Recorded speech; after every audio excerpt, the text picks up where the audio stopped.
안녕하세요. 최창호의 컬러 매니지먼트 강의 오늘은 23번째 시간이에요. 지난 시간 바벨 컬러 패치 툴에 이어서 오늘부터는 CTNA라고 하는 소프트웨어를 설명을 드릴 건데요. 지난 시간에 제가 바벨 컬러 패치 툴을 설명하면서 이 소프트웨어를 잠시 언급을 했었는데 아마 제 기억에는 CTNA를 Color Transform and Analysis라고 했던 것 같은데 그게 아니고 보니까 Color Translator and Analyzer라고 돼요. 컬러를 번역을 해주고 즉 변환을 해준다는 거죠. 그 다음에 분석을 해주는 것이다. 그런 뜻이에요. 그거를 줄여서 CTNA라고 합니다. 자, 그럼 일단 구경을 대충 해보시면 개요를 그 CTNA라고 하는 소프트웨어를 처음 여시면 창은 이렇게 한 개가 보이고 이 창 한 개 속에 거기에 들어있는 모든 툴들, 기능을 가진 툴들이 여기 일렬로 이렇게 보여지고 있는 거예요. 이 툴들은 크게 그냥 이렇게 일렬로 쭉 늘어서 있는 것처럼 보이긴 하지만 크게 세 그룹으로 나눠져 있고요. 그 첫 번째 그룹은 요거예요. 여기의 핵심은 RGB vs RGB라고 하는 거고 이 Tables Graphics는 여기에 종속된 거예요. 그리고 얘가 한 그룹이고 두 번째 그룹은 얘 혼자예요. Mansell 툴이라고 하는 거. 뭐 이름 보다시피 Mansell 노테이션을 다른 RGB나 LAB 같은 걸로 서로 변환해서 왔다 갔다 할 수 있는 그런 툴이고 그 다음에 나머지 여기 있는 많은 8개인가요? 툴은 한꺼번에 스펙트럴 툴이라고 그렇게 말을 하는데 왜 스펙트럴 툴이라고 하는가 하면 여기 있는 모든 기능은 스펙트럼 데이터가 필요한 거예요. 그래서 미리 측정을 해놓은 어떤 반사물질 아니면 뭐 광원 등등의 스펙트럼 데이터가 파일이 있든가 아니면 I1 Pro 2, I1 Pro 3 같은 그런 스펙트럼 포토미터를 연결해서 스펙트럼 측정을 하든가 해서 이제 여러 가지를 할 수 있는 그런 툴이다 이렇게 생각하시면 되죠. 그래서 대략 어떤 기능을 가지고 있는가? 여기 RGB vs RGB라고 하는 곳에서는 그 RGB와 물론 그냥 RGB가 아니라 RGB를 특정 RGB, 어도비 RGB 등등의 특정 RGB를 고르면 당연히 거기는 LAB 숫자가 계산이 되겠죠. LAB가 되면 당연히 LCH 있는 거, LAB에 LCH가 있다는 건 당연히 XYZ가 있다는 거고 이게 근본이니까 이게 있으면 당연히 XYY도 있는 거죠. 그 다음에 LAB가 있으면 먼셀, HVC, 휴, 밸류 크로마도 있는 거니까 이런 여러 가지 그 컬러 노테이션을 가지고 다른 RGB 또는 뭐 LAB 숫자를 가진 컬러 샘플과 딱 두 개예요. 두 개를 서로 컬러 컴패리슨 비교를 하고 아니면 이 컬러에서 저 컬러로 변환을 하고 즉 다시 말하면 어도비 RGB의 이 숫자를 가진 색깔은 예컨대 무슨 뭐 디스플레이 P3 아니면 뭐 프로포토 RGB 이런 다른 RGB 색 공간에서는 어떤 RGB로 번역이 되는가 이런 걸 하는 거죠. 서로 비교를 하거나 번역을 한다. 즉 변환을 한다. 그게 다 여기서 이루어지는 거예요. 그 다음에 또는 그렇게 하는 것도 물론 있고 어떤 기능도 있는가 하면 어떤 한 개의 샘플 컬러가 있어요. 뭐든지 측정을 해도 되고 LAB 숫자를 넣을 수도 있고 RGB 숫자를 알 수 있으면 넣어도 되고 이런 특정한 샘플이 컬러 샘플이 있으면 그 컬러 샘플이 어떤 컬러 우리가 북 컬러 덱, 컬러 팬 덱 이렇게 부르는 책들이 있잖아요. 왜? 그 컬러 매칭 북이라고 하면서 뭐 NCS라든가 팬톤이라든가 여기 앞으로 나올 먼셀이라든가 뭐 랄이라든가 그런 컬러 북들이 있거든요. 그런 컬러 덱에서 내가 선정해 놓은 이 컬러가 어떤 그 컬러 북의 샘플과 가장 비슷한지를 자동으로 찾아주는 기능이 있어요. 그래서 RGB를 넣어도 되고 LAB를 넣어도 되고 그래서 예컨대 이건 딱 듣자마자 이제 어떤 분들이 아주 좋아하실 건가 하면 예컨대 무슨 뭐 제비표 페인트 그런 페인트 회사들이 몇천 개의 그 샘플을 담고 있는 컬러북들을 다 가지고 있잖아요. 버전별로 그 컬러북의 측정 데이터라든가 아니면 아예 LAB 원래 그 숫자 데이터를 가지고 있다면 그거를 이 CTNA라는 소프트웨어 속에 넣어서 기억을 저장을 시켜둔 다음에 고객이 어떤 컬러를 원한다고 들고 오거나 하면 그것과 가장 비슷한 우리 회사의 페인트는 무엇인지를 즉석에서 아주 쉽게 찾아줄 수 있는 그런 기능이다. 그거죠. 그런 기능도 여기 있는 거예요. 그 다음에 비교를 할 때는, 아까 비교한다고 그랬잖아요. 비교를 할 때는 눈으로, 이 두 색깔이 이렇게 다르구나 하는 걸 비주얼로 보여줄 수도 있고, 당연히 델타 E로, 즉 계산을 해서 여러 공식 중에서 자기가 원하는 공식으로의 델타 E 숫자를 보여줄 수도 있다. 델타 E를 보여줄 수 있고, 그것도 거의 모든 델타 E 공식을 가지고 있다는 것은 뭐에 곧바로 사용할 수 있다는 것인가? QC에, 즉 Quality Control, 품질 컨트롤에 사용할 수 있다는 거죠.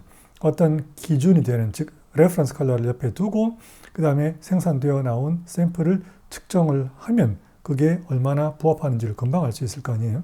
그러면 얘는 패스고 얘는 페일이고를 쉽게 즉석에서 알 수가 있는 거예요. 그게 다 여기에서 이루어지는 거다 그거예요. 그 다음 먼셀 툴은 아까 말한 것처럼 만셀의 기본 노테이션이 HVC니까 기본 만셀 노테이션을 RGB로 또는 LAB로 또는 RGB를 이쪽으로 이렇게 서로 왔다 갔다 하는 그런 변환을 가능케 하는 것이 만셀 툴이다. 그 다음에 여기 있는 것들은 다 스펙트럼을 필요로 한 거라고 그랬잖아요. CRI 툴이 있어요. CRI라는 거 우리 옛날에 배웠죠. 컬러 렌더링 인덱스라고 뭐 연색 지수라고도 하고 색표현 지수라고도 하고 연색성이라고 하기도 하고 그러잖아요. 그 CRI도 여러 가지 버전이 있다고 했었죠.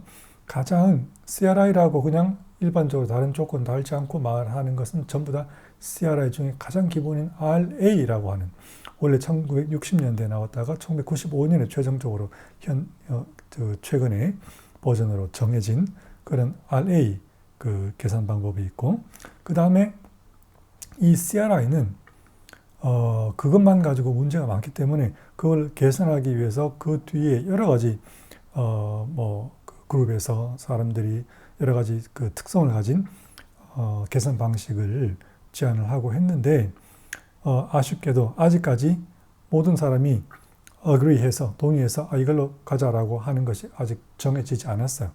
그래서 실질적으로 유일하게 agree한 것은 1960년대에 나왔다가 95년에 최종 버전으로 나온 RA 딱 8가지 샘플만 가지고 계산하는 이것만 동의가 이루어진 거고 나머지는 제한이 이루어진 상태고 아직은 이렇다 할 동의는 나오지 않은 상태다. 어쨌든 이거의 단점을 개선한 것들이 몇 가지가 더 있는데 아마 제가 알기로는 거의 모든 CRI 버전이 다 여기 속에 들어있는 것 같아요. 그래서 그런 여러 가지 CRI 계산 공식으로 했을 때 특정 광원의 연색 지수는 어떤지를 알아보는 그런 툴이 되겠죠. 그 다음에 인쇄를 하는 분들이 이제 직접적으로 반길 만한 이 툴이 바로 density, 즉 농도 툴인데요. 말 그대로 농도를 측정을 할 수 있는 거죠. 인쇄소에서는 대부분 어떻게 하는가 하면 농도계를, 물론 농도계 없는 데도 있습니다. 있는 곳은 농도계를 그냥 가지고 있어요. 농도계, 거의 농도 전용 기계라고 볼 수 있는 거죠. 그 농도계가 우리가 지금 앞으로 지금 당장 여기서 배울 것과 조금 다른 것은 인쇄소에서 사용하는 것은 그냥 그 자체가 농도계고 거기에 컴퓨터를 연결할 필요 없이 그 기계 자체에서 이렇게 측정을 하면 농도가 어떤 기준으로, 스테인리스 스틸 기준으로 마젠타 얼마, 얼마 이렇게 농도가 표시되는 거예요. 그게 실제 작업할 때 더 편리할 수는 있죠. 편리할 수는 있으나 그거는 그 기계 안에서 끝나는 거죠.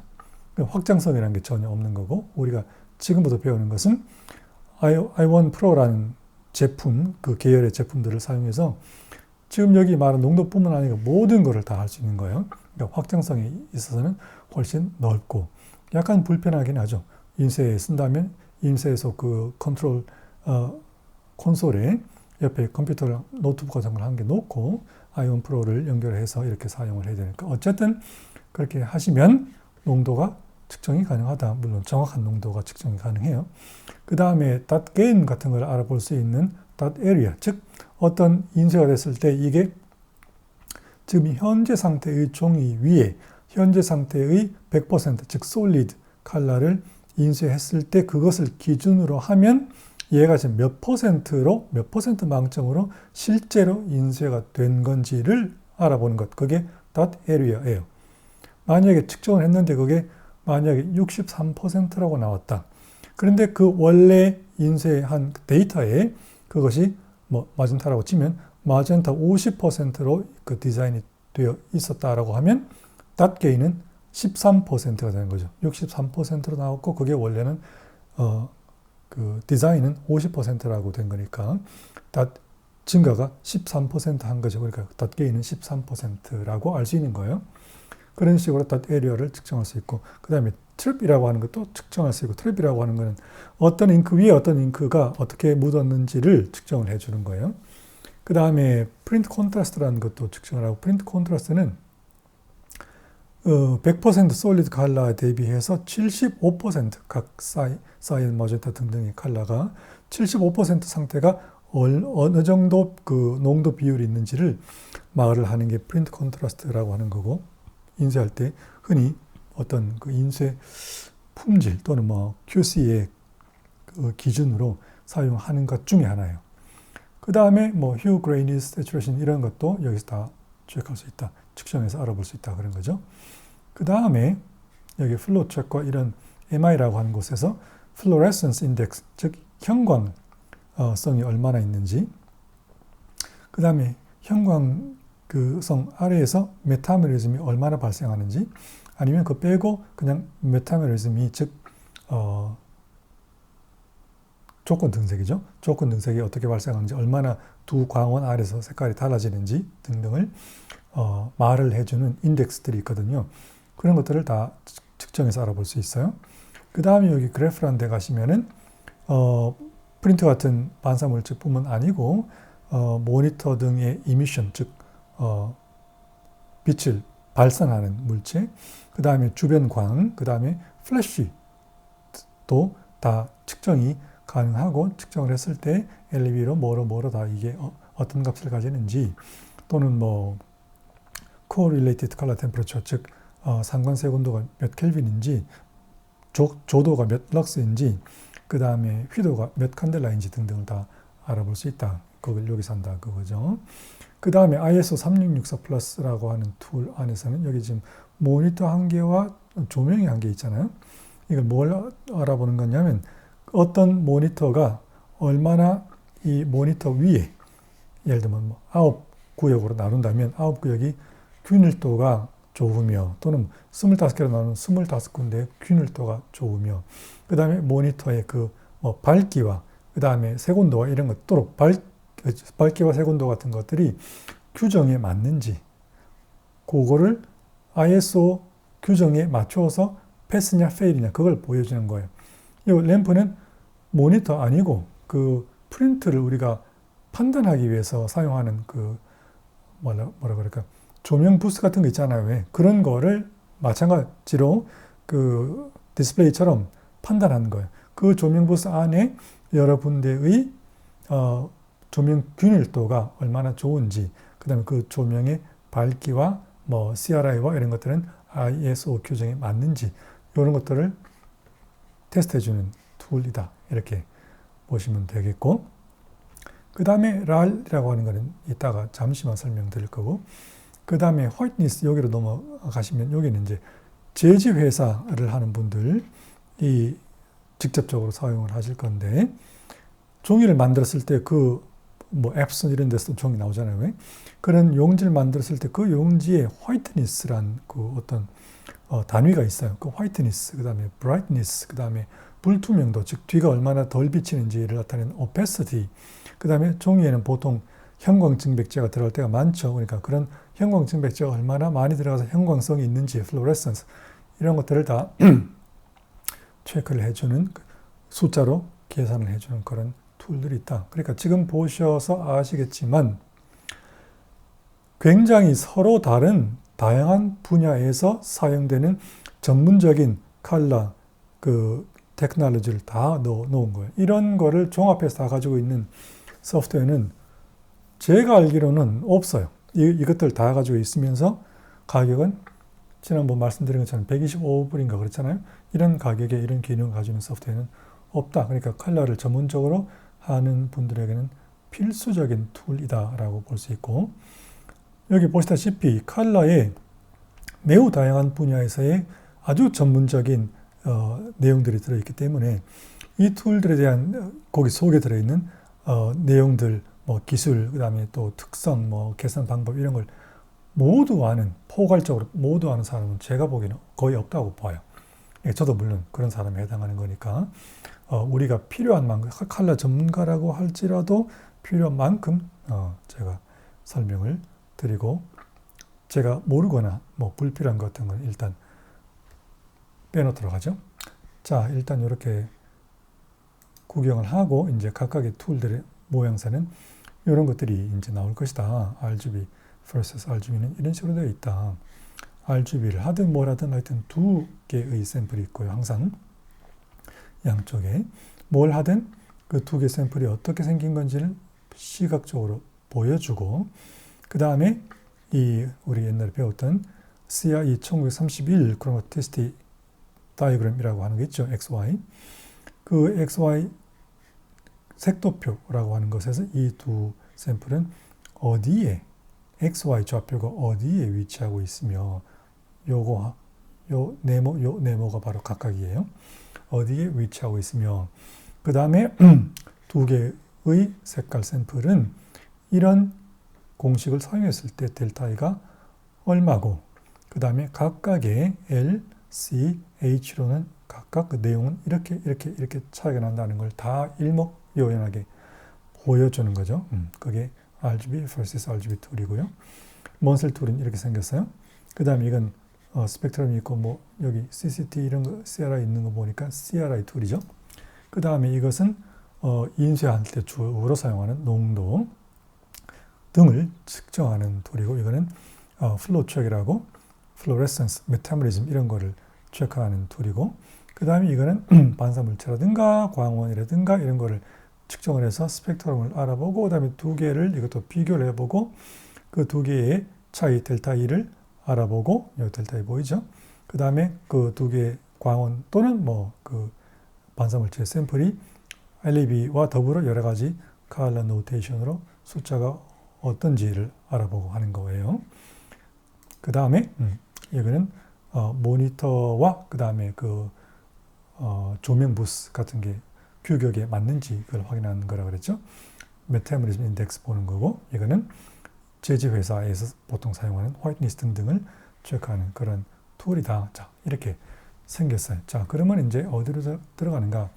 일단 지난번에 배웠던 요거 잠시 언급을 하고 지나갑시다. 패치 툴에서 제가 지난 시간에 뭐라고 말씀드렸냐면, 패치 툴에 그 오류가 있다 그랬어요. 그 어떤 오류가 있는가 하면, 여기 인포라는 창 속에 컬러가 디스플레이 되는데, 그게 내가 클릭해서 이렇게 말뚝을 하나 박아 놓은 녀석하고 그거와 비교하는 다른 샘플과 마우스가 올라간 그 위치에 있는 샘플의 컬러가 여기 보인다 그랬잖아요. 근데 그 컬러가 여기에 컬러와 맞지 않는다 그렇게 말했죠. 여기의 컬러는 당연히 모두 색깔리가 된 상태인데, 당연한 얘기고, 여기 컬러도 물론 색깔리가 되어 왔고, PC 버전은 다 색깔리가 되는데, 맥의 최근 버전 그 시스템에서 이게 이 컬러와 서로 맞지 않는 그런 에러가 있었어요. 그래서 제가 그 개발자한테 이거 색깔이 맞지 않는다라고, 에러가 있다고 알려줬고, 그 개발자가 알고 있다고 그걸 곧 수정을 하겠다고 그랬는데, 의외로 매우 빨리 한 1, 2주일 사이에 수정을 해서 새로운 버전을 업데이트 했다고 말을 하더라고요. 그래서 최근 버전을 사용하는 분들은 macOS 최근 버전에서도 이제 여기까지 다 색깔리가 돼서 정확한 컬러를 보실 수가 있다. 자, 그걸 말씀을 드리고, 이제 이건 끄고, 이 뒤에 있는 CTNA로 들어가기 전에 어떤 거를 하나 또 여기서 패치 툴에서 보여드리고 지나갈 건가 하면, 여기에 보시면 우리가 그 컬러 데크라고 하는 컬러 색표집이라고 하는 걸 사용한다 그랬잖아요. 그것을 이미 들어있는, 여기에 들어있는 포함된 네 가지 말고 다른 페인트 회사라든가 잉크 회사라든가 아니면 컬러 전문가라면 어떤 컬러북에 데이터가 있거나 자기가 직접 측정을 해놓은 데이터가 있을 수도 있거든요. 그러면 그거를 여기에 저장을 해서 활용을 할 수가 있는데, 그렇게 하려면 컬러 북을 측정을 해야 되는데 어떻게 측정하는가를 측정하는 방법 자체는 지난번에 배웠지만 리마인드 하는 겸 해서 한번 보여드리고 진행합시다. 자, 패치 툴에서 i1 프로 계열의 제품을 스펙트로포토미터를 연결한 다음에 툴에서 패치 리더로 들어가면 이제 측정할 수 있는 상태가 되죠. i1 프로토가 좀 연결되어 있고요. 연결 인식이 잘 되어 있다는 표시예요. 모든 스타트는 스스로를 캘리브레이션 해야 되죠. 그러니까 흰 타일 위에 놓고 캘리브레이션을 해요. 그 다음에 캘리브레이션이 잘 됐다고 하면 그때부터 이제 자기가 원하는 배킹, 즉 바닥에 놓고 그 샘플들을 놓고 측정을 하는데 가장 활용하기에 적합한 것은 그 i1 프로 제품에 원래 들어 나오는 그 흰 판 있죠. 측정판 그걸 활용을 하시면 돼요. 자, 항상 같은 배킹을 사용을 하시는 게 중요하다고 말씀을 드리고 일단 측정을 몇 개만 한 5개 정도만 해봅시다. 샘플을 제가 그래서 5개 일단 1개 그 다음 2개 그 다음 3개 그 다음 4개 그 다음 5개 자 이런 컬러가 있다. 여기 3000개가 있다고 하면 3000개 측정하면 되겠지. 그죠? 3000개든 200개든 이렇게 측정을 하시는 거예요. 지금은 딱 5개만 했고 저는 측정 조건을 M0, 1, 2를 다 지금 한 상태이기 때문에 한 샘플당 그 측정 조건 3가지 다 함께 측정이 된 거죠. 측정 조건은 이미 배웠죠. M2라고 하는 거는 그 기기에서의 자외선을 컷한 상태고 이 M0, M5는 자외선이 있는 상태고 M1은 그 중에서도 자외선이 D50에 부합하는 정도의 자외선이 들어있는 거예요. 그러니까 만약에 형광증백제를 사용한 머티리얼 위에 프린트가 된 것이라면 그런 샘플들이라면 M0, M1, M2의 반응이 3개 다 다를 것인데 지금은 여기서 보시다시피 한 개 한 개의 샘플의 스펙트럼 반응이 다 완전히 다 겹쳐 있죠. 거의 똑같죠. 거의 정확하게 같아요. 거의 차이가 없을 정도라고 해도 과언이 아닐 정도로. 그래서 이거는 형광증백제가 거의 포함되어 있지 않은 종이 위에 한 거다라고 볼 수 있는 거죠. 어쨌든 자 이렇게 측정을 했어요. 그러면 그냥 이거를 스탑하고 저장을 하는 것이 아니라 단지 컬러 샘플 너댓 개 측정해서 거기에 색깔이 그 LAB가 뭔지를 보고 끝내는 것은 이걸로 충분하지만 지금 제가 설명을 드리는 것은 많은 샘플을 측정해서 그거를 나의 컬러 데이터베이스로 활용하고 더 나아가서 여기 뒤에 보이는 여기다가 저장을 해 놓은 다음에 활용을 하겠다. 그거 아니에요. 그러려면 반드시 뭐가 필요한가? 이 한 개 한 개 샘플들이 무슨 컬러인지 이름이 있어야 돼. 그죠? 그래야지 이 컬러가 비슷한 컬러가 얼마나 많을 텐데 이름이 없으면 구분이 어떻게 됩니까? 따라서 이름은 어떻게 붙이는가? 여기서 붙이는 거예요. 여기서 여기는 그냥 제가 red라고 합시다. 그냥 가만히 두고 2개만 제가 바꿔볼게요. 이거는 orange라고 하겠죠. 이런 식으로 이름을 여기서 붙이는 거다. 아시겠죠? 그 이름을 다 붙였다고 쳐봐요. 그럼 이제 이름 다 서로 다른 이름을 붙였다고 치고 할 거를 다 했으니까 스탑을 하면 이거를 데이터는 저장을 할래? 당연히 묻겠죠. 저장해야지. 그래서 무슨 내용을 저장을 할 건데? 라고 하면 어차피 이거 다 넣어서 측정한 거니까 M0, M1, M2 다 데이터 넣을 거고 그 다음에 요걸 측정하면 데이터가 지금 측정 조건 3가지니까 측정 조건 3가지를 서로 다른 파일로 하고 3가지 합친 것도 1개 더 하고 그런 파일로 만들겠다 그런 거예요. 거기 데이터 안에는 어떤 걸 넣을래? ID, name 다 포함시키고 가능하면 다른 거 다 오케이 하겠다. 이렇게 설정을 해서 불필요하다고 생각되는 건 물론 빼도 되죠. 이렇게 해서 오케이를 하는 거죠. 그러면 일단 이름 그대로 데스크탑에 저장을 한다고 쳐봅시다. 이름은 내가 방금 측정한 그 5개 샘플에 대한 M0, M1, M2 측정 조건에 의한 데이터가 모두 저장이 된 것이고 여기에 4개, 이게 방금 측정한 거예요. 방금 우리가 뭐라고 설정했는가? M0, M1, M2에다가 플러스 합친 것도 파일을 따로 마련해달라 그랬단 말이지. 요게 다 합쳐진 거예요. 그래서 이 파일을 여기다가 끌고 오면 아까 측정한 전체가 다 보이죠. 5개에 대한 M0, M1, M2의 데이터 전부 다 보이고 아까 내가 이름 붙인 여기 잘 보세요. red 보이죠? 이름. red. 아까 red 한 개만 제가 이름 바꿨잖아요. red인데 얘는 M0다. 그런 게 보이죠? 여기 orange라고. 그렇게 이름을 붙여서 컬러 데이터를 저장을 하는 거예요. 아시겠죠? 이렇게 저장을 합니다. 자, 그래서 컬러를 전문으로 하신 분들은 자기의 컬러 데이터, 컬러북의 데이터 뭐 이런 거 데이터베이스를 가지고 있을 필요가 있다. 이렇게 측정해서 저장을 한다. 저는 뭐 팬톤, NCS, 뭐 KS, 뭐 여러 가지를 다 수천 개가 되죠, 그게. 또는 뭐 KCC라든가 다 측정해서 데이터를 가지고 있어요. 자, 그렇게 패치 툴에 관한 걸 설명을 드리고 오늘은 아마도 제 생각에는 이 RGB vs RGB라는 툴 한 개까지만 설명할 수 있을 것 같아요. 왜냐하면 그거까지 설명하는데도 거의 1시간 가까이 토탈 걸릴 것 같기 때문에 어쨌든 자, 그리고 들어갑니다. 이걸 누르면 이런 게 떠요. 창이 RGB vs RGB라고. 이건 뭐 하는 거냐? 일단 두 개의 컬러 샘플에 대해서 뭘 한다 그랬죠. 그래서 그 두 개는 항상 여기와 여기 이 두 가지다.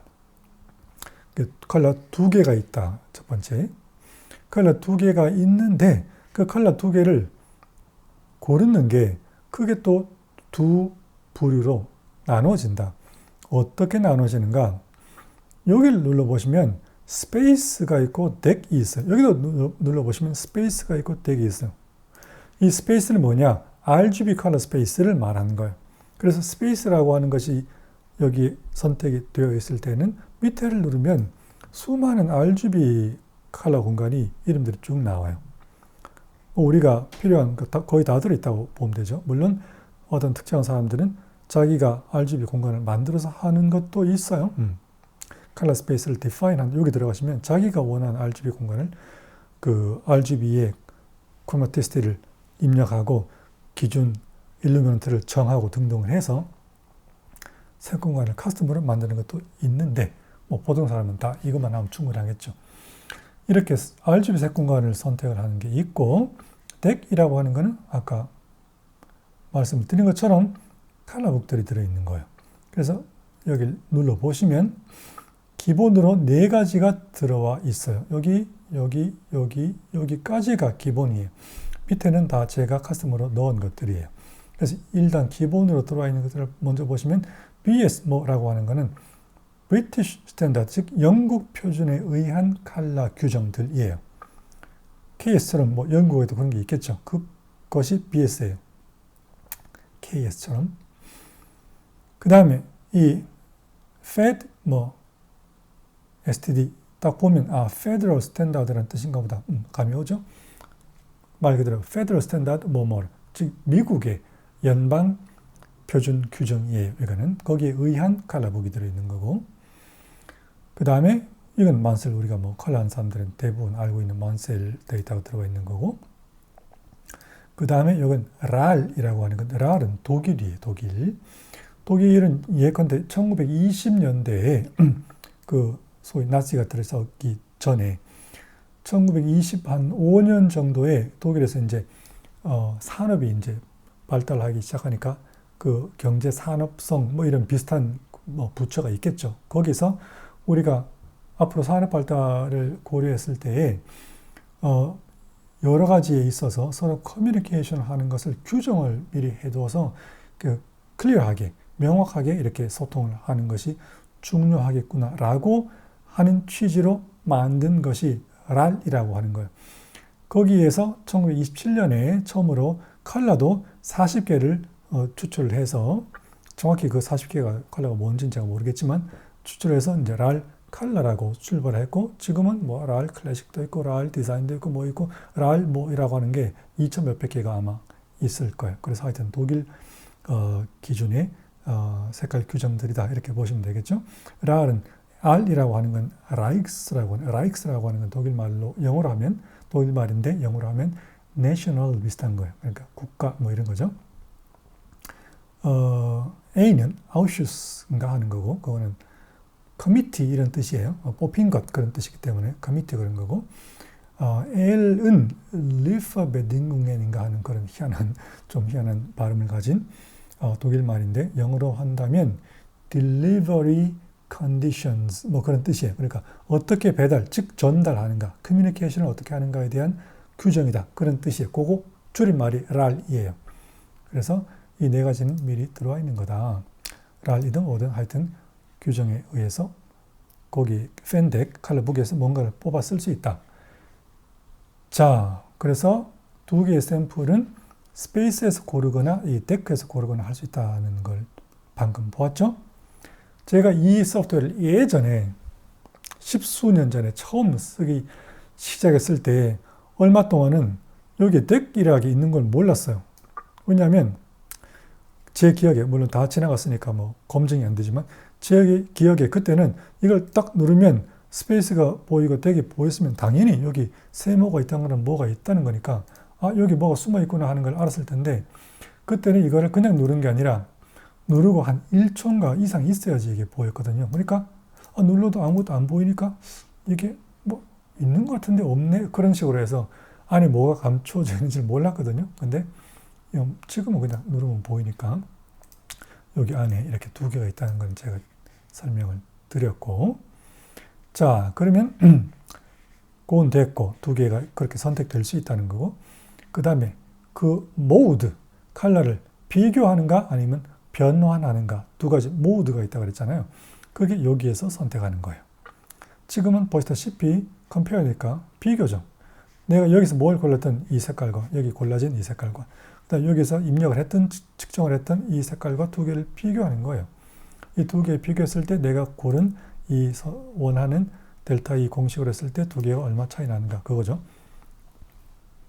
자, 그게 컴페어고 컴페어 모드를 했을 때에만 데크를 선택했을 때 이 데크 컬러북의 뷰잉 모드가 두 가지를 선택할 수 있어요. 지금처럼 그냥 쭉 리스트로 이렇게 리스트로 나오는 것을 선택을 하거나 리스트 보이죠?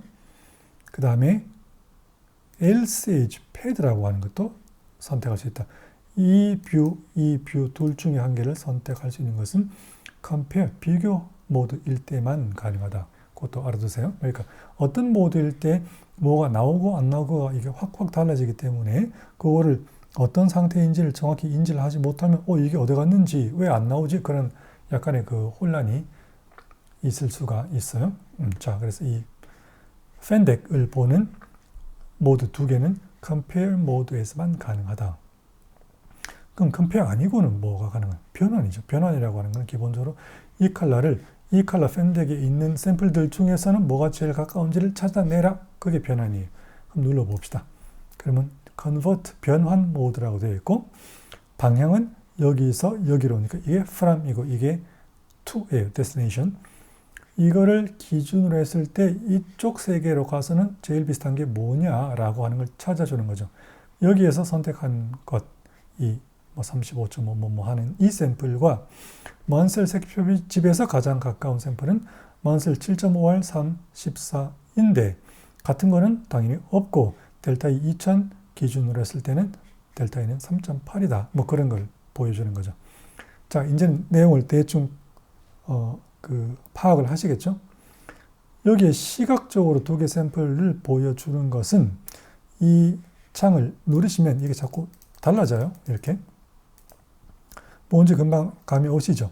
그 두 개 샘플을 어떤 상태로 보여주는가? 두 개 샘플은 보여지는 환경이 다르면 perception, 즉 인지가 달라지거든요. 그러니까 지금 보여주는 것은 회색 배경을 바탕으로 두 개를 맞대어서 이거는 띄어서 띄는 것도 작게 그 다음에 이건 블랙을 바탕으로 화이트를 바탕으로 이렇게 왔다 갔다 하는 거죠. 아시겠죠? 그러니까 여러 가지 시츄에이션에서의 그 두 샘플이 어떻게 시각적으로 보이는지를 보여주는 거다. 그럼 알았고. 그 다음 오른쪽은 뭐가 복잡하고 많아요. 이게 뭐냐. 여기 오른쪽에 있는 건 모두 다 이 두 색깔을 웹의 어떤 디자인 같은 데 썼을 때 어떤 일이 발생하고 그것은 어떤 웹을 위한 기준이 또 따로 있어요. 그 기준에 따르면 이게 부합한지 부적합한지 그거를 보여주는 거예요. 자, 일단 그렇게 설명드리고 그 뭐 하는 거냐. 이 두 컬러를 화이트 위에 서로 다르게 요놈이 요놈이고 요놈이 요놈이고 보여주는 거죠. 이거는 같은 거를 블랙 위에 보여주는 거죠. 이거는 서로를 배경으로 해서 보여주는 거죠. 그죠? 자, 일단 여기까지 딱 끊읍시다. 자, 그건 알겠는데 이거는 생전 처음 보는 말들이 있잖아요. 지금 7.8대 1이라고 9.0대 1이라고 그러고 뭐 이거는 2.7대 1이라고 그러고 2.3대 1이라고 그러고 뭐 더블 A가 있고 트리플 A가 있고 빨간 게 있고 초록이 있고 이건 다 뭐 하는 거냐. 여기 위에 마우스를 올려놓으시면 WCAG 2.0 Contrast Ratio라고 되어 있잖아요. 이게 무슨 말인가 하면 WCAG라고 하는 건 Web Content Accessibility Guidelines라고 하는 규정이 있어요. 그럼 쉽게 말하면 뭐냐. 이런 색깔들을 웹에서 썼을 때 얼마나 가독성이 좋은지를 어떤 수치로서 보여줘서 적합해요, 부적합해요를 가이드해 주는 거예요. 그게 WCAG라고 하는 거예요. 그 2.0 버전의 규정에 따라 쓸 때의 결과를 보여주는 거다. 그 규정대로 계산하면 이 빨간과 이 화이트는 콘트라스트 비율이 7.8대 1이고 이 빨간과 이 화이트는 9.0대 1이다. 그런 거예요. 이제 그 무슨 말인지 아시겠죠? 그러면 이제 이건 뭐냐? 더블 A는 그 규정 중에서 일반 규정, 즉 그냥 평범하게 사용할 규정이 더블 A고 트리플 A는 좀 더 강화된, 좀 더 엄격한 조건, requirement가 트리플 A예요. 그러니까 이 화이트 위에 이 샘플과 이 화이트 위에 이 샘플은 보통의 규정으로도 적합하고 좀 강화된 규정으로도 컨트라스트가 적합하다. 즉 가독성이 좋다. 그런 말이죠. 이거는 같은 내용을 텍스트를 큰 거를 썼을 때에 그 규정이 어떻게 적용되는가를 보여주는 거예요. 큰 텍스트를 썼을 때 보통의 조건으로 봐도 합격이고 강화된 조건으로 봐도 합격이다. 그런 뜻이에요. 이제 감이 잡히죠? 여기는 불합격이죠. 그런 모든 조건에서 이거는 별로 콘트라스트가 썩 좋진 않아. 그런 거예요. 이것도 좋지 않아. 내용인지 알았죠? 그 다음 여기는 뭐냐? 화이트 위에 텍스트를 썼을 때 이 텍스트는 크기와 텍스트, 즉 폰트의 타입은 여기에서 고를 수가 있는 거예요. 아시겠죠? 자기가 원하는 크기와 폰트를 고른 다음에 마찬가지로 흰 배경 위에 이 색깔의 그 텍스트를 썼을 때 이 색깔의 그 텍스트를 썼을 때에 기준에 부합하는지를 보여주는 거예요. 여기 왼쪽 바, 오른쪽 바가 뭐냐? 왼쪽 바가 더블 A고 오른쪽 바가 트리플 A예요. 그러니까 이렇게 쓰면 이 색깔을 흰색 바탕 위에 쓰면 이 조건에서의 그 텍스트의 가독성은 일반 조건으로도 부합하고 강화된 조건으로도 부합하다. 여기도 마찬가지 다 맞다. 그러나 블랙 배경 위에 그 다음에 서로를 배경으로 한 텍스트 다 모든 조건에 부적합하다. 이제 내용이 뭔지 클리어하게 아시겠죠? 자, 그런 거를 한눈에 보여주는 것이 여기에 있는 것이다. 웹 디자인 하는 사람들은 이거를 아까 봤던 WCAG라는 가이드라인을 준수를 해야 할 필요가 있을 때는 여기서 딱 그걸 볼 수 있다. 자, 그러면 전체에 이제 무엇이 들어있는지는 대충 감이 왔겠죠. 그러면 여기를 실제로 한번 봅시다. 자, 제가 여기 밑에 있는 거를 클릭을 했다가 풀었다가 하니까 이게 달라지죠. 이게 뭐냐? LAB나 LUV를 인풋, 즉 직접 타이핑을 할 수 있다라고 하는 걸 클릭하면 어떻게 되는가? 말 그대로 LAB 혹은 LUV를 값을 여기서 뭐 36이라고 쳐볼까요? 36이라고 입력을 하든가 아니면 측정을 해서 그 샘플의 색깔을 가져오겠다. 그런 뜻이에요. 자, 여기 잘 보세요. 제가 입력을 지금 방금 했죠. 입력을 했는데 입력을 한 것이 아직 반영은 되지 않고 있어요. 숫자를 입력하자마자 반영되지 않아요. 그걸 또 헷갈리시면 안 돼요. 입력을 해서 거기에 맞으면 고라고 빨간 불이 딱 켜지죠. 아까 없었는데, 그죠? 고라는 이 녀석을 클릭을 하거나 아니면 키보드에 엔터를 딱 클릭하면 고가 없어지면서 그게 반영이 되는 거예요. 아시겠죠? 이제 다시 한번 바꿔봅시다. 더블 클릭해서 34라고 하고 엔터 딱 치면 반영이 되죠. 이렇게 실제로 LAB 혹은 LUV를 값을 입력을 해서 샘플을 고를 때는 요 놈을 클릭합니다. 요거는 왜 있는 거냐? 내가 여기서 RGB 색 공간을 골랐는데 그 RGB 색 공간이 거의 대부분 D65 아니면 D50 일루미넌트, 즉 그 광원을 기준 광원으로 삼거든요. 그 달라요. 크게 두 가지인데 물론 다른 것도 가끔 있지만 D65면 이거를 클릭하지 않으면 D65 광원 기준으로 했을 때의 LAB 값이 나타나는 거고 CI의 CI가 아니고 ICC의 그 프로파일 바탕에 기반에 우리가 배우고 있는 색 관리 그런 걸 다 지금 배웠잖아요.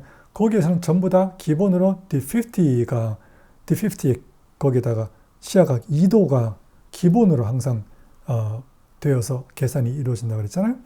그래서 나는 광원 기준 광원이 D50이 아니더라도 LAB나 LUV는 D50 상태의 것을 알고 싶다라고 하면 이거를 클릭하는 거예요. 클릭하니까 조금 달라지죠. LAB가. 그죠?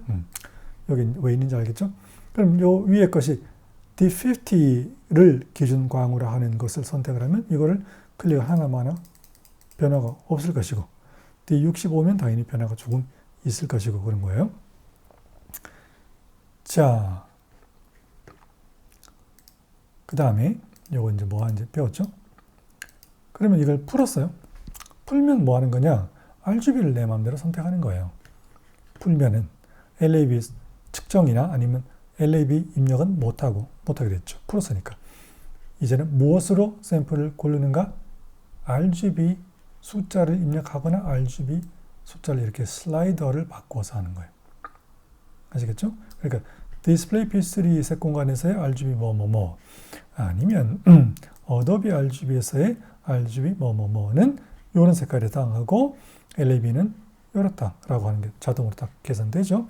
X, Y, Y 뭐 다 다른 것도 다 계산이 자동으로 여기서도 되죠.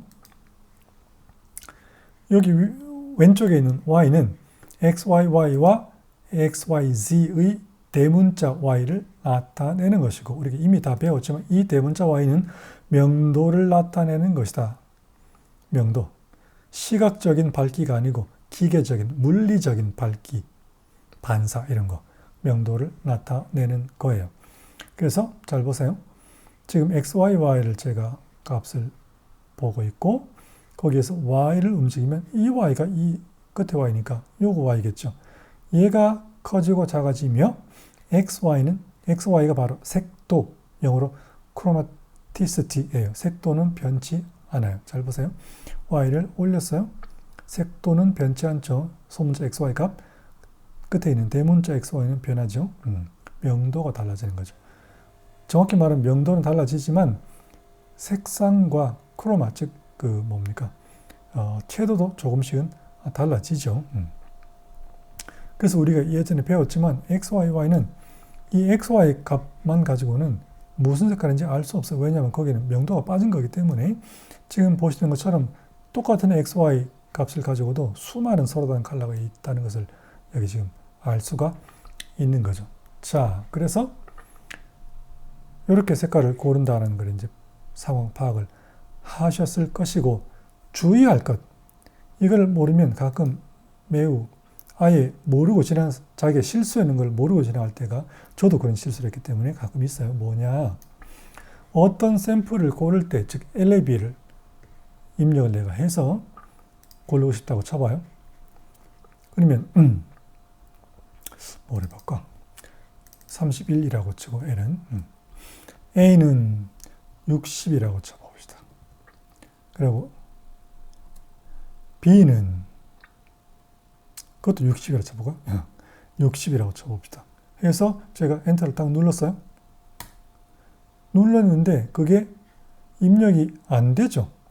난 분명히 30 얼마 60을 했는데 얘가 왜 말을 안 됐나? 32.4에 55.8에 47.5만 나오고 내가 아무리 넣어도 그게 안 나와. 무슨 말인가 하면 내가 입력한 LAB는 여기 정해놓은 어도비 RGB라는 RGB 색 공간을 넘어서는 거기 때문에 어차피 여기 안에서 벌어지는 일들을 여기서만 할 수 있는 거기 때문에 그거는 입력 자체가 안 된다는 거예요. 그래서 내가 어떤 좀 넓고 그 채도가 높은 그런 컬러를 입력을 할 필요가 있을 때는 그거를 담을 만한 RGB 공간을 여기서 먼저 선택을 하셔야 돼요. 예컨대 프로포터 RGB 같으면 보세요. 못 담는 게 거의 없을 정도죠. 그러니까는 내가 여기서 입력하고 싶을 때 입력을 할 수 있는 한계는 내가 위에서 정해 놓은 RGB 공간 그것이 바로 한계 리밋이다 하는 것을 절대 잊으시면 안 돼요. 특히 sRGB가 여기 뭘 선택했는지도 모르고 그냥 막 하시면 안 된다. sRGB를 하면 요만큼 작아지잖아요. 그러면 이런 컬러를 하나도 선택하실 수가 없는 거다. 아시겠죠? 그러니까 여기서 색 공간을 자기가 원하는 것도 자기의 지금 뭔가 계산 상황에 맞는 건지를 이해를 하신 상태에서 그 작업을 하셔야 된다. 그런 뜻이에요. 자, 그러면 지금은 제가 뭘 보여드릴 건가? 여기 스페이스를 고른 상태에서 LAB 또는 LUV 인풋을 클릭을 하면 말 그대로 인풋 할 수 있다고 그랬잖아요. 인풋을 할 수 있을 뿐만 아니라 무엇도 할 수 있냐. 여기 지금 그레이 아웃 돼서 안 보이지만 i1 프로 제품들이 있으면 이걸 측정을 해서 직접 샘플로부터 측정 데이터를 가져올 수도 있는 거거든. 그거 어떻게 하는가? 지금은 왜 얘가 그레이 아웃 되어 있는가 하면 기계 연결이 안 됐기 때문에. 기계 연결이 왜 안 됐냐? 아까 패치 툴에서 사용을 했었잖아요. 패치 툴에서 사용을 하면 기계는 항상 한 소프트웨어만 그 기계를 동시에 컨트롤할 수 있는 거예요. 한 기계만, 한 소프트웨어만. 그래서 아까 패치 툴이 빼앗아 갔었기 때문에 얘가 다시 뺏어 와야 되는 거예요. 그래서 어떻게 하는가? i1 프로 2가 연결되어 있다고 찍어 하고 인포를 누르면 그때 이제 다시 그 인식이 이쪽으로 넘어오는 거죠. 그러면 초록색이 되어 있죠. 초록색이 되니까 여기 나타났죠, 이제. 그러면 역시 뭐든지 할 때에는 캘리브레이션을 해야 되니까 흰 타일 위에 놓고 캘리브레이션을 하시고요. 그 다음 잘 됐다고 하죠.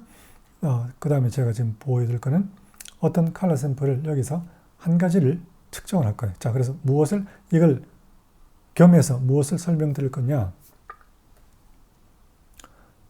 어떤 회사에서 포장지 색깔이 매우 중요한데 그 포장지 요번 배치가 생산되어 나온 것이 우리의 기준에 부합하는지, 즉 패스를 시킬 건지 페일을 시킬 건지 QC를 하고 싶다라고 생각을 해봐요.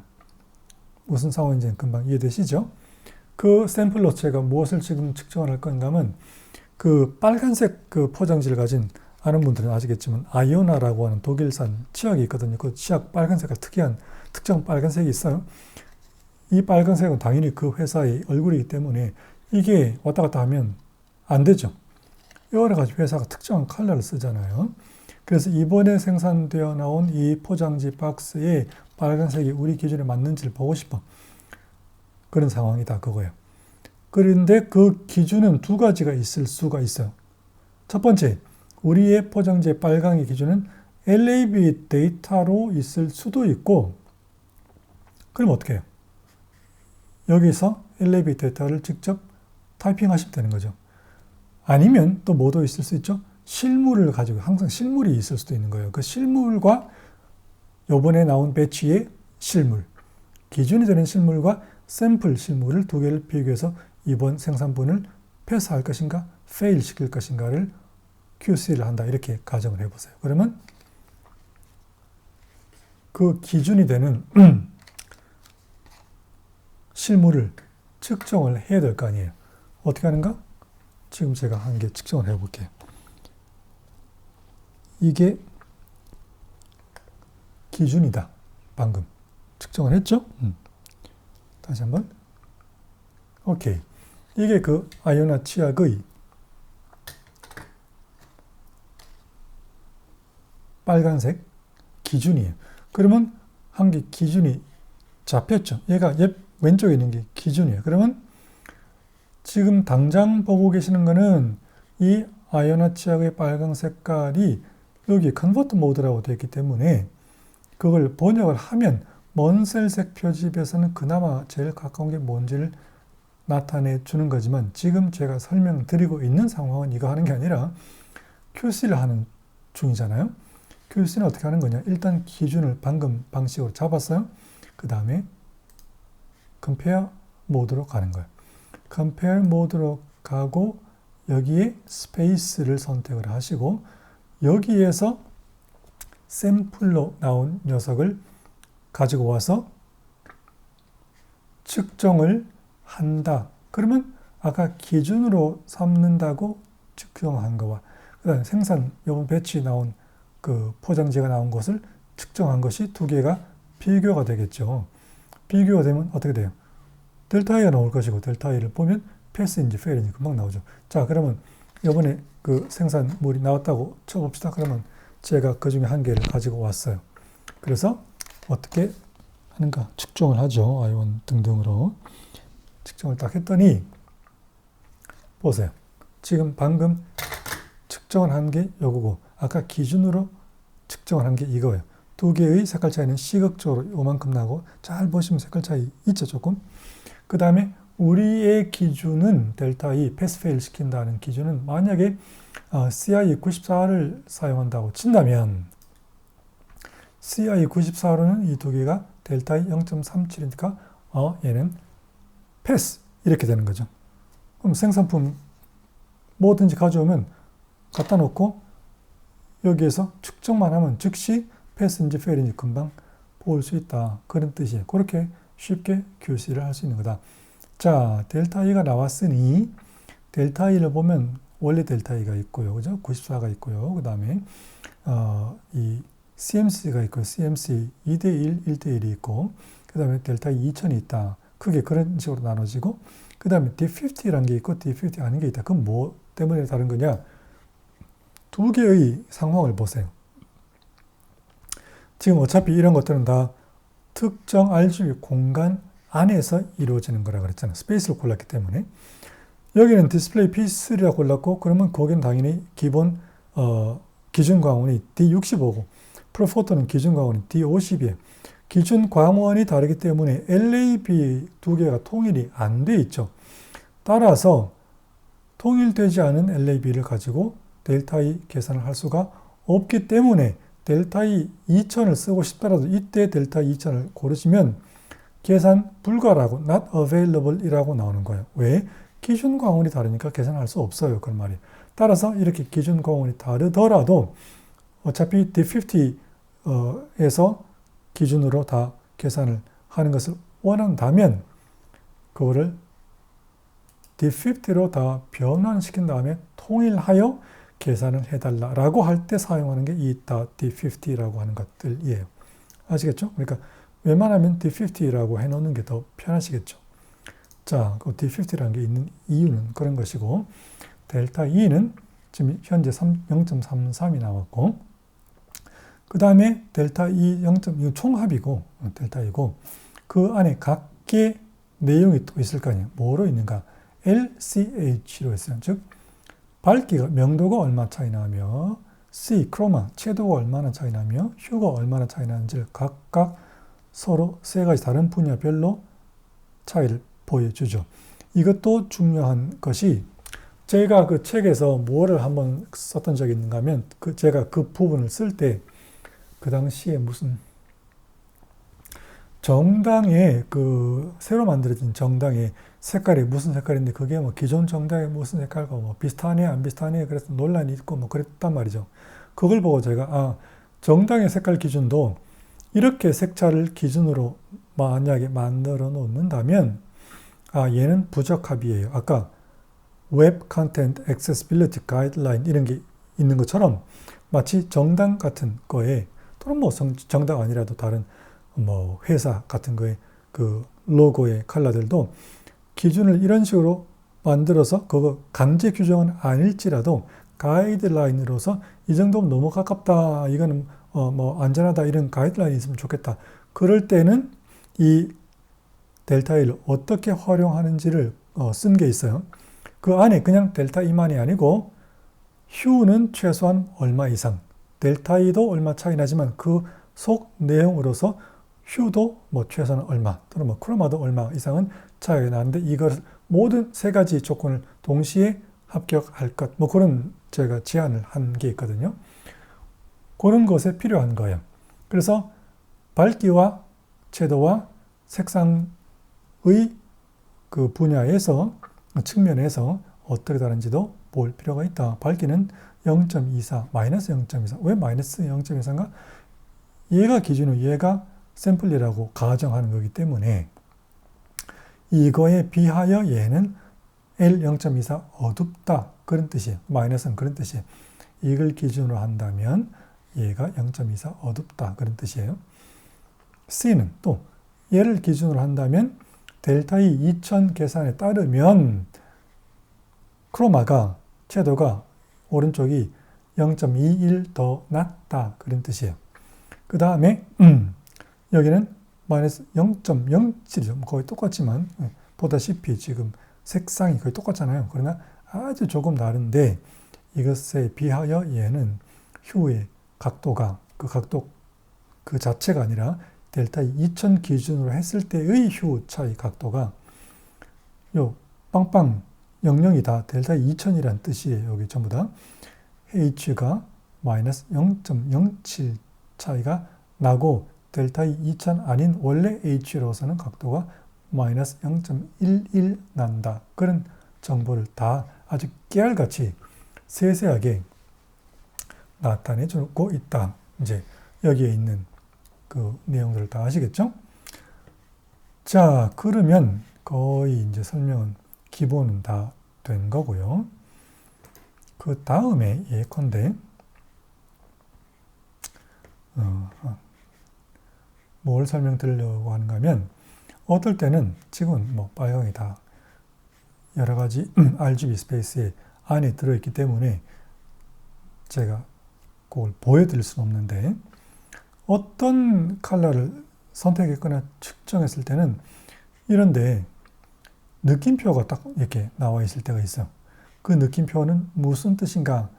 그 컬러 샘플은 지금 현재 당신의 모니터 컬러 게못을 넘어서는 거기 때문에 정확한 색깔은 못 보고 있는 거야 라는 뜻이에요. 아시겠죠? 그러니까 out of gamut warning 이다.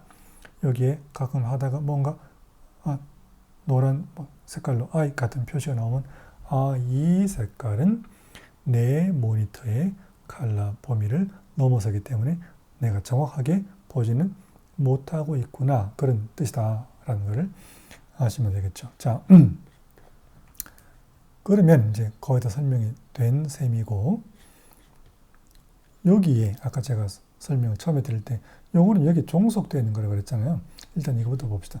이거는 이 그림에 CI 1931 XY 크로마티시티 다이어그램 이 차트에 어떤 거를 함께 보여줄 건가 말 건가 그거를 선택하는 거예요. 그냥 여기 플랭크 앤 로우커스라 하는 게 바로 여기 있는 오렌지색 곡선 막스 플랑크라는 사람이 있다고 그랬죠. 제 책에 나와 있습니다. 막스 플랑크 이름을 따서 플랭크 앤 곡선 궤적이라고 하는 이게 바로 블랙바디 커브라고 하는 거예요. 이거를 여기에다가 표시를 할 건지 말 건지. 노 데이터 하면 없어지죠. 노 데이터 하면 없어지고 그게 사라진 거죠. 그 다음에 이것들은 그 컬러 체커 있잖아요. 왜? 24개짜리. C광원 기준으로 했을 때, D50 기준, D65 기준으로 했을 때 24개 컬러 체커의 색깔들을 여기다 띄워서 내가 지금 뭐 측정하거나 규정하는 것과 비교를 하고 싶을 때 쓰는 것이고요. 그 다음에 또 여기는 인쇄와 관련한 것이 있다면 만약에 자기가 원하는 인쇄의 색공간을 띄워서 그거 벗어나는지 어떤 그 컬러 샘플이 벗어나는지 아닌지를 동시에 확인하면서 작업하고 싶다 그러면 여기 이걸 선택하는 거예요. 여기 지금 등장한 게 그래컬 2006 코티드 CMYK 컬러 스페이스다 이렇게 보시면 되겠죠. 그런 거를 선택하는 거고 이건 그냥 아까처럼 플랭크 앤 로그스 다시 보고 싶다 그러면 선택하시면 되는 거고 테이블즈라고 하는 것은 그냥 말로만 할게요. 이거는 그야말로 매우 전문적인 것으로서 공식을 자기가 원하는 것을 보고 싶거나 변경시키고 싶을 때 들어오는 거예요. 이거 CAT 매트릭스라고 하는 거. CAT라고 하는 건 Chromatic Adaptation Transform이라고 색수능 변환 매트릭스 행렬 그 공식을 보고 싶거나 아니면 뭔가 변화시키고 싶을 때 들어오는 거고 아까 제가 그 프레퍼런스에서 프레퍼런스 제가 설명 안 드렸나? 그 여기 프레퍼런스가 있는데 거기에서 이걸 선택할 수가 있는 게 이따가 다시 제가 설명드릴게요. 그래서 그 색수능 변환 공식을 둘 중에 뭘 쓸 거냐 그런 것이 있다. 이건 옛날에 쓰던 거고 요건 요즘 쓰는 CIE에서 만든 CAT Chromatic Adaptation Transform 공식 2002년짜리 그런 거예요. 이게 그 매트릭스가 이렇게 되어 있다는 거예요. 그 다음에 또 일루미넌트 데이터는 각각의 그 CIE 기준 광원들이 있잖아요. 그런 기준 광원들의 XYZ 또는 그 소문자, 대문자 XYZ가 어떻게 해당하는지를 나타내는 것이고 보여주는 것이고 그 다음에 RGB XYZ 변환 컬러 디바이스 디펜던트 스페이스하고 디바이스 인디펜던트 스페이스하고 서로 변환할 때 그 행렬 매트릭스 공식은 어떻게 되는지를 여기 볼 수 있는 거고요. 그 다음에 여기는 스페이스 데이터는 아까 말해드렸던 RGB 색깔 공간들이 그 속 내용이 뭔지를 보고 내가 커스텀으로 정하는 게 있으면 정할 수 있는 게 있어요. 정한 게 있으면 그것도 속 내용이 뭔지 하는 것을 다 볼 수 있는 곳이다 라고 생각하시면 돼요.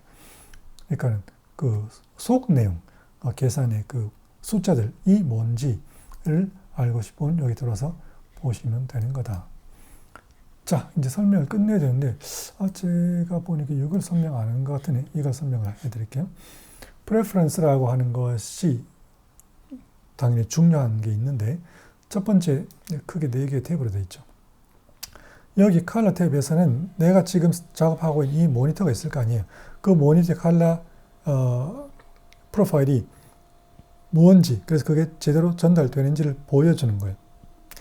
이거 옛날에 제가 설명드렸지만 현재의 Liquid Retina XDR 디스플레이를 가지고 있는 맥북 프로 제품들은 그 프로파일이 이미 공장에서 만들어져서 나온다 그랬잖아요. 아이온 프로 같은 그런 캘리브레이션 기기로 캘리브레이션 할 수가 없어요. 좋은 점도 있고 나쁜 점도 있다는 얘기인데 하여튼 그건 이미 설명을 드린 거고 그 프로파일의 이름은 그냥 단순히 컬러 LCD예요.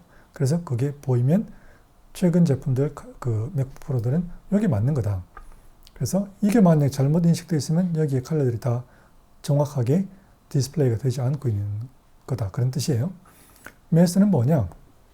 다른 거 다 필요 없고 아까 잠시 보여드렸던 그 색수능 트랜스폼 방식을 공식을 뭘 쓸 거냐 고르는 거고 그 다음에 CI94와 CMC라고 하는 두 가지의 그 델타의 공식에서는 왼쪽을 레퍼런스 즉 기준으로 하고 오른쪽을 그거에 대해서 패스시키고 페일시킬 대상으로 본다. 이런 게 있거든요. 그러니까 기준을 정해야지 그 원하는 계산값이 더 정확하게 나오는 그런 게 있어요. 그래서 그 두 가지의 델타의 공식을 사용할 때는 왼쪽에 있는 걸 자동으로 기준으로 삼고 오른쪽은 자동으로 그냥 거기에 대하여 패스 페일 시킬 대상으로 삼아라 라고 할 때는 이걸 선택하시는 거고요. 딱히 나는 기준 이게 아니라 그냥 두 개를 그냥 비교하는 거야 라고 하시면 이렇게 사용하시는 거예요. 알겠죠? 패스 페일 시킬 때 이 두 가지의 공식을 사용할 때는 이걸 쓴다. 그거가 아닌 상황에서는 이걸 쓴다. 이렇게 보시면 되겠죠. 다른 건 됐고 인스트루먼트는 여기서 지금은 제가 i1 프로2를 연결했으니까 아이온 프로2 등의 여러 가지 디바이스를 연결했을 때에 측정을 조금 더 정확하게 느리지만 정확하게 할 거니 아니면 빠르지만 조금 그래도 덜 정확하게 해도 되니 그걸 선택하는 것이고요. 그 다음에 여기 보시면 스펙트로포토미터가 아니고 칼로리미터들은 디스플레이를 체크할 때 그 디스플레이의 RGB 크로마티시티에 따라서 측정 값이 의도와 다른 결과를 낳을 때가 있거든요. 그래서 이런 칼로리미터는 모니터 캘리브레이션 할 때 그게 지금 이 대상이 CRT인지 LCD인지 LCD도 뭐 광색인지 이런 거를 그 말을 해주는 게 더 좋다. 그런 거 배웠죠. 그걸 선택하는 거예요, 이게. 그 다음에 RGB vs RGB 다른 거는 됐고, 이건 그냥 모양새에 관한 문제이기 때문에, 요게 이제, 요거는 설명하기 위해서는 이거를 바꾸고 오는 게 좋아요. 데크로 들어가 봅시다. 그리고 컨버트라고 하고,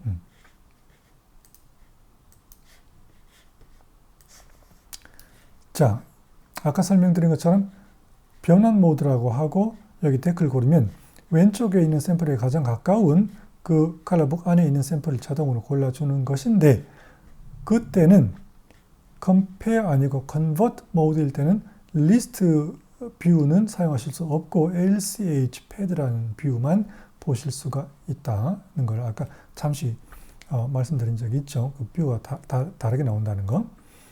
그런데 여기서 등장을 하는 게 무엇에 따라서 종류가 달라지는가 하면 이봐요.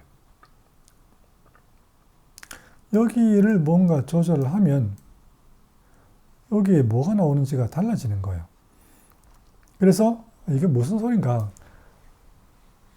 이게 중간에 있는 게 왼쪽에 있는 샘플과 가장 비슷한 건데 일단 그것을 기준으로 삼았을 때 역시 이 칼라북 안에서 얘보다 조금 더 밝은 샘플은 이거고 조금 더 어두운 샘플은 이거고 조금 더 세츄레이션 높은 거는 이거고 세츄레이션이 낮은 거는 이거고 그 다음에 다른 건 비슷한데 휴가 색상이 이 각도로 벌어지는 건 얘고 반대 각도로 벌어지는 건 얘다.